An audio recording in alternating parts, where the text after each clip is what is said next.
হতাশা মাদক দিয়ে দূর হয় না।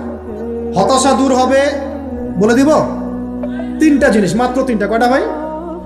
এক, 5 ওয়াক্ত নামাজ। এক কি? নামাজে আপনি অজু করে সিজদা দেন, ইনশাল্লাহ আপনার মনে প্রশান্তি না আসলে আমাকে এসে বলেন যে আসলে। চোখের পানি, মনের আবেগ যা আছে আপনার ভিতরে, কষ্ট, দুঃখ, যন্ত্রণা, সব আল্লাহকে ঢেলে দিবেন ইনশাল্লাহ। নিজের আবেগ ধরে রাখবেন এখানে, আপনি আল্লাহর জন্য ঢেলে দিবেন। মানুষকে আবেগ দেখে কি লাভ? মানুষ আপনার চোখের পানির মর্ম বুঝবে? মানুষ কি মানুষের চোখের পানির মর্ম বুঝে?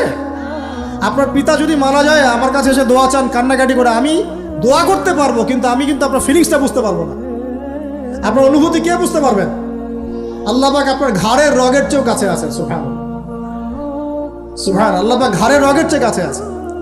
গতকালকে বাংলাদেশের একজন বরেণ্য আলেমের সাথে একটা কনফারেন্সে ছিলাম।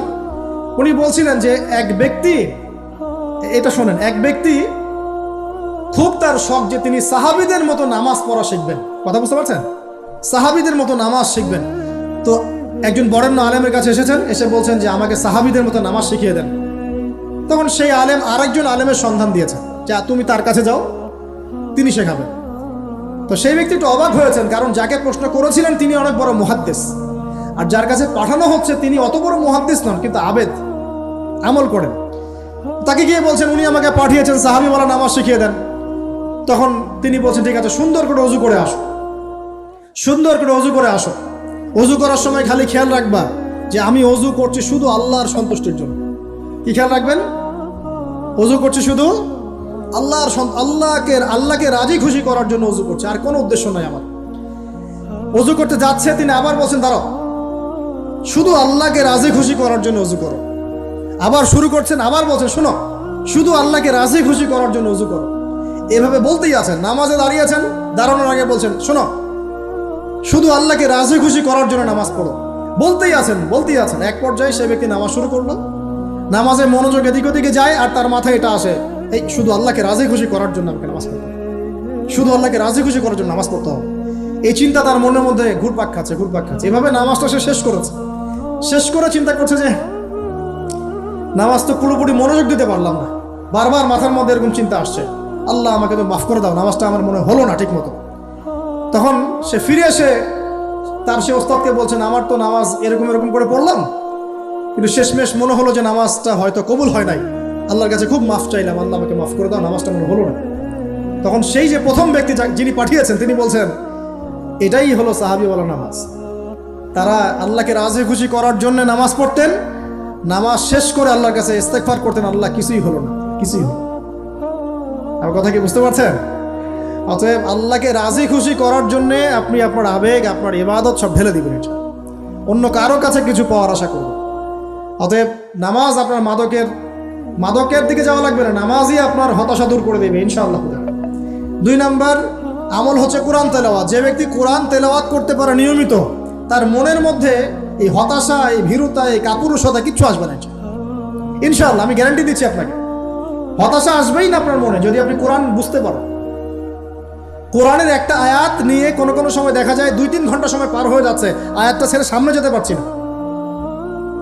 আয়াত নিয়ে কোনো কোনো সময় দেখা যায় 2-3 ঘন্টা সময় পার হয়ে যাচ্ছে, আয়াতটা ছেড়ে সামনে যেতে পারছি না। কোরআনের ভিতরে ঢুকলে আপনি দুনিয়ায় ভুলে যাবেন কি হচ্ছে আশপাশে। আমি এমন অনেক আলেমকে দেখেছি যে একটা বই, পাতলা একটা বই, আরবি বই নিয়ে পড়া শুরু করেছেন, যে ফজরের পরে জোহরের ওয়াক্ত হয়ে যাচ্ছে, বইটাই শেষ করতে পারেননি। বুঝতে পারবেন না, যখন আপনি ইলমের ভিতরে ঢুকে যাবেন, কোরআনের ভিতরে, হাদিসের ভিতরে, আপনার দুনিয়ার খেয়ালই নাই।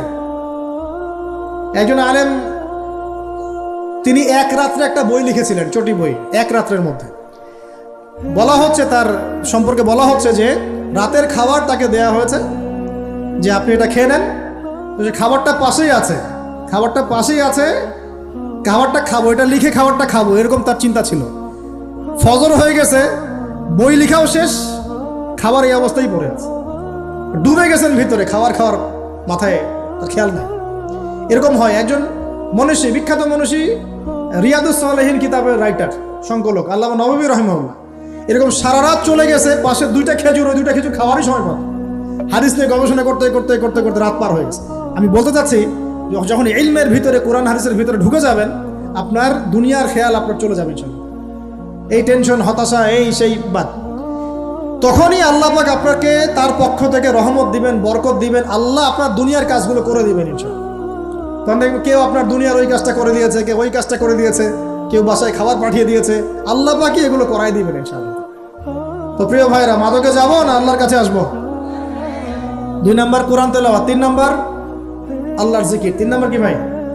আল্লাহর জিকির। চলতে ফিরতে সব সময় মুখ চলতে থাকবে, মুখ না চললেও মনে মনে মন তাজা থাকবে, মনে মনে জিকির হতে থাকবে। মনে মনে জিকির করতে পারেন? মুখ নড়বে না, কিন্তু মনে মনে আপনার একটা জিকির হতে থাকবে। সুবহানাল্লাহ ওয়া আলহামদুলিল্লাহ লা ইলাহা ইল্লাল্লাহ আল্লাহু আকবার। করা যাবে? পারে। মানুষের মন কখনো চুপ করে থাকে না, কিন্তু মানুষের মন অলওয়েজ কিছু না কিছু চিন্তা করতেই থাকে, করতে থাকে না, যতক্ষণ না ঘুমায় মানুষ। তো প্রিয় ভাইরা, বেশি বেশি জিকির করবো। সুবহানাল্লাহ, আলহামদুলিল্লাহ, লা ইলাহা ইল্লাল্লাহ আল্লাহু আকবার, লা হাওলা ওয়ালা কুওয়াতা ইল্লা বিল্লাহ, এগুলো চলতে থাকবে। আল্লাহ পাক তৌফিক দান করুন।